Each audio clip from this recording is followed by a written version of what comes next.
Assalamualaikum warahmatullahi wabarakatuh. Waalaikumsalam warahmatullahi wabarakatuh. Salam Om Swastiastu, Namo Buddhaya, salam kebajikan, salam sejahtera untuk kita semua. Selamat siang untuk teman-teman yang sudah bergabung pada Zoom siang hari ini. Kali ini saya, Syirafa Syaudia, selaku moderator, akan membuka sesi presentasi dengan tema anggaran tenaga kerja.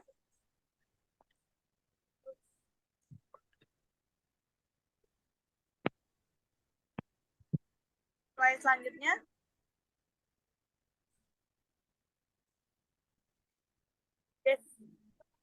Definisi, tujuan, dan manfaat anggaran tenaga kerja. Anggaran tenaga kerja adalah rencana keuangan pada alokasi sumber daya manusia dalam sebuah organisasi. Definisinya, tujuan anggaran tenaga kerja bertujuan untuk memenuhi kebutuhan tenaga kerja yang efektif dan efisien,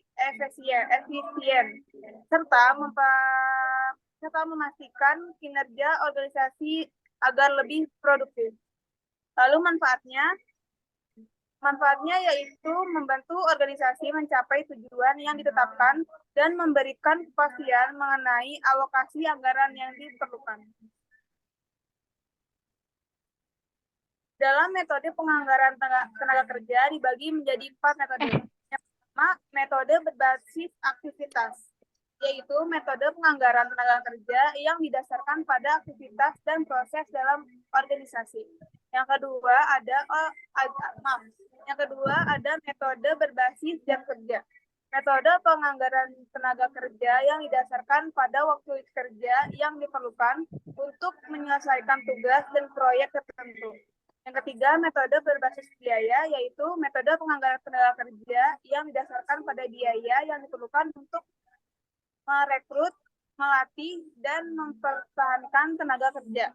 Dan yang terakhir, metode berbasis permintaan. Metode penganggaran tenaga kerja yang didasarkan pada permintaan produk atau layanan yang dihasilkan oleh organisasi.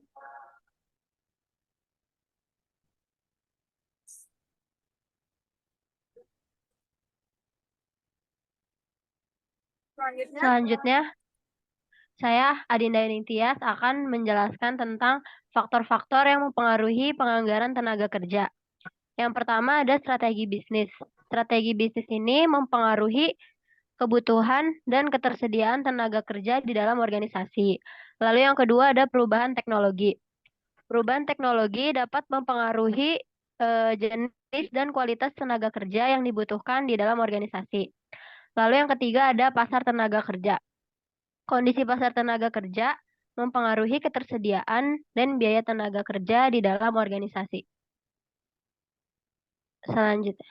Selanjutnya ada langkah-langkah dalam menganggarkan tenaga kerja. Yang pertama, menentukan tujuan dan strategi organisasi. Membuat strategi dan pencapaian tujuan organisasi menjadi prioritas sebelum menyusun anggaran tenaga kerja. Lalu yang kedua ada menjalin komunikasi dengan tim manajemen. Membahas alokasi dan kebutuhan tenaga kerja dengan tim manajemen. Yang ketiga ada menentukan jumlah tenaga kerja yang dibutuhkan. Menentukan jumlah tenaga kerja berdasarkan kebutuhan dan strategi bisnis dalam perusahaan. Lalu yang terakhir ada menghitung biaya tenaga kerja. Menghitung biaya tenaga kerja berdasarkan gaji, pelatihan, dan tunjangan lainnya. Lalu ada kendala yang mungkin dihadapi dalam penganggaran tenaga kerja. Yang pertama, tidak adanya kepastian permintaan. Tidak adanya kepastian permintaan dapat mempersulit penganggaran tenaga kerja. Yang kedua, perubahan dalam kebutuhan tenaga kerja. Perubahan dalam kebutuhan tenaga kerja dapat menyebabkan penganggaran tenaga kerja menjadi tidak akurat. Yang ketiga, ketidakpastian pasokan tenaga kerja. Ketidakpastian pasokan tenaga kerja dapat menyebabkan biaya penganggaran tenaga kerja menjadi tidak akurat. Selanjutnya ada pengukuran kinerja tenaga kerja. Kualitas kerja. Presentasi proyek yang berhasil diselesaikan. Lalu presentasi kepuasan klien. Kuantitas kerja, yaitu dari jumlah proyek yang berhasil diselesaikan dan jumlah penjualan yang dihasilkan. Lalu biaya kerja berdasarkan presentasi peningkatan produksi dan presentasi penurunan biaya operasional.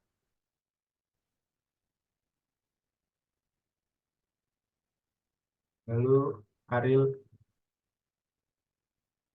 Saya akan membacakan berikutnya, evaluasi dan pengendalian anggaran tenaga kerja. 1.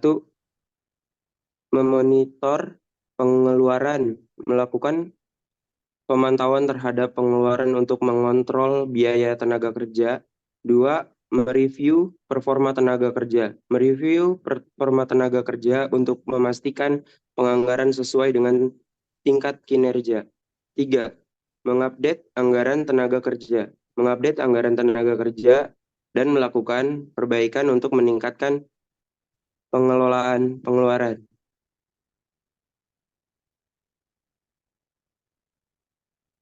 Penerapan anggaran tenaga kerja yang efektif dan organisasi. TTD CEO menandatangani anggaran tenaga kerja dan mengaplikasikan dalam organisasi. 2. Komunikasi. Membangun komunikasi yang baik dengan tim, manajemen, dan karyawan untuk memastikan penganggaran tenaga kerja berjalan efektif. Review dan perbaikan. Secara teratur, mereview dan memperbaiki anggaran tenaga kerja untuk meningkatkan efisien dan efisitivitas.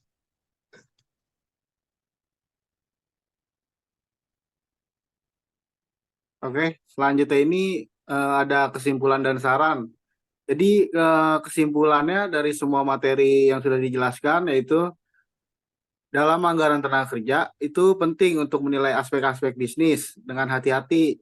Nah, itu sehingga pengeluaran adalah secara wajar dan organisasi dapat menjalankan operasinya dengan sukses. Nah, perbaikan terus-menerus dalam proses penganggaran tenaga kerja sangat penting untuk mewujudkan efektivitas dan kinerja yang optimal.